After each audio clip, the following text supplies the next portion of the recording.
കേരളം അതിദാരിദ്ര്യമുക്തമെന്ന് അവകാശപ്പെടുമ്പോഴും വീടും വൈദ്യുതിയും കക്കൂസ് പോലുമില്ലാതെ ഒരു കൂട്ടം ജനങ്ങൾ. പാലക്കാട് അകത്തേത്തറ പഞ്ചായത്തിലെ മരുതക്കോട് കോളനിയിലെ ജനങ്ങളാണ് ദുരിതം അനുഭവിക്കുന്നത്. മരുതക്കോട് കോളനിയിൽ നിന്നും അരുൺ ആലത്തൂർ ചേരുകയാണ്. അരുൺ, ഇവിടെ പറഞ്ഞതുപോലെ തന്നെയാണ്, പ്രഖ്യാപനം ഒരു ഭാഗത്ത് നടക്കുന്നു, പക്ഷേ കാഴ്ചകൾ മറ്റൊന്നാണ്, അല്ലേ?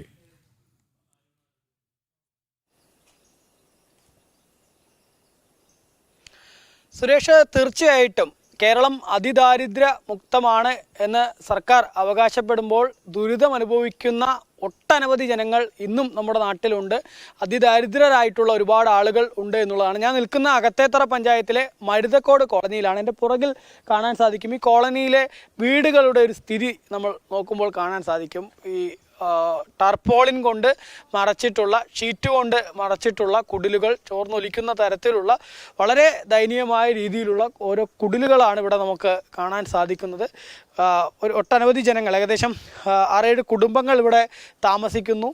ഒപ്പം 10-30ഓളം ആളുകൾ ഈ വീടുകളിലായിട്ടിവിടെ ഉണ്ട് എന്നുള്ളതാണ്. അത്രയും ജനങ്ങൾ താമസിക്കുന്നത് ഇങ്ങനെ ഈ ടാർപോളിൻ കൊണ്ട് മറച്ചിട്ടുള്ള ഒരു അടച്ചുറപ്പുമില്ലാത്ത വീടുകളിലാണ് എന്നുള്ളതാണ്. മാത്രമല്ല, ഈ വീടുകളുടെയൊക്കെ മുകളിൽ വലിയ മരങ്ങൾ കാണാൻ സാധിക്കും. ഈ മരങ്ങളിലെ കൊമ്പുകളൊക്കെ വീടുകളുടെ ഈ ടാർപോളിനേക്കും മറ്റുമൊക്കെ മഴക്കാലത്ത് ഉൾപ്പെടെ വീണ് ഇത് നശിക്കുന്നതും ഇവർക്ക് അപകടം പറ്റുന്നതൊക്കെ തുടർക്കഥയാണ് എന്നുള്ളതാണ് ഇവർ പ്രധാനമായിട്ടും പറയുന്നത്. മാത്രമല്ല, ഇതിൽ ഒരു വളരെ നമുക്ക് ഞെട്ടിക്കുന്ന ഒരു കാര്യം എന്നുള്ളത്, ഈ വീട്ടിലൊക്കെ ശൗചാലയങ്ങളില്ല എന്നുള്ളതാണ്. ഇതിൻ്റെയൊക്കെ ശൗചാലയങ്ങൾ നമുക്ക് കാണാൻ സാധിക്കും. ഒരു സാരി കൊണ്ടൊക്കെ മറച്ചിട്ടാണ് ഇവിടെ ശൗചാലയമായിട്ട് ഇവർ ഇത് ഉപയോഗിക്കുന്നത് എന്നുള്ളതാണ്. ഒന്ന്, വീട് യാതൊരു തരത്തിലും അടച്ചുറപ്പില്ല ഒരു വശത്ത്, മറുവശത്താണെങ്കിൽ കൃത്യമായിട്ട് ശൗചാലയം പോലും ഇല്ലാതെ ഒരു തുണി കൊണ്ട് മറച്ചിട്ടുള്ള, സാരി കൊണ്ടോ മറ്റോ മറച്ചിട്ടുള്ള ശൗചാലയങ്ങളാണ് ഇവർ ഉപയോഗിക്കുന്നത് എന്നുള്ളതാണ്. ഈ ഒരു പഞ്ചായത്താണെങ്കിൽ, അകത്തേത്തറ പഞ്ചായത്താണെങ്കിൽ വെളിയിട വിസർജന മുക്ത പഞ്ചായത്താണ്.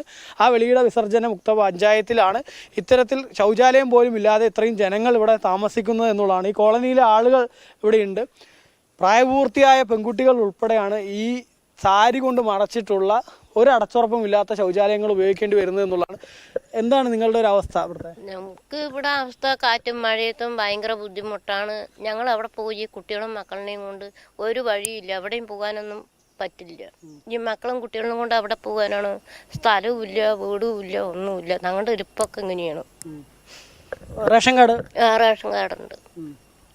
നിങ്ങളുടെ ഈ വീടുകളും അതുപോലെ ശൗചാലയവും ഇല്ല അല്ലേ? ഇല്ല, ഒന്നുമില്ല, ഒന്നുമില്ല. ഈ കൂലിപ്പണിയാണ് എടുക്കുന്നത്. അതും പലപ്പോഴും പണി ഉണ്ടാവാത്ത അവസ്ഥയാണ്. അതാ, എപ്പോഴെങ്കിലും ഉള്ളു പണി, എപ്പോഴും ഒന്നുമില്ല. ഞങ്ങളുടെ ജീവിതമൊക്കെ ഭയങ്കര കഷ്ടത്തിലാണ്. വളരെ ദുരിതപൂർണമായ സ്ഥിതിയാണെന്നുള്ളതാണ്. SC വിഭാഗത്തിൽ നിന്നുള്ള ജനങ്ങളാണ്. കൈക്കുഞ്ഞൊക്കെ ആയിട്ട് നിങ്ങൾ നിൽക്കുന്നുണ്ട്. ഇങ്ങനെ ഒരു ടോയ്ലറ്റ് പോലും ഇല്ലാതെ വല്ലാത്തൊരു ബുദ്ധിമുട്ടാണ്. ഭയങ്കര ബുദ്ധിമുട്ടാണ്. എല്ലാത്തിനും ഭയങ്കര ബുദ്ധിമുട്ട് തന്നെയാണ്. ആനയൊക്കെ വരും, കാറ്റത്തും മഴയത്തും പേടിച്ചിട്ടൊക്കെയാണ് ഇരിക്കണത്. മരങ്ങളും കാറ്റത്തൊക്കെ ഭയങ്കര ബുദ്ധിമുട്ട് തന്നെയാണ്. നിങ്ങൾ ഈ ടോയ്ലറ്റിലേക്കൊക്കെ പോകുമ്പോൾ വലിയ മനപ്രയാസം തോന്നുന്നു? ഉണ്ട്.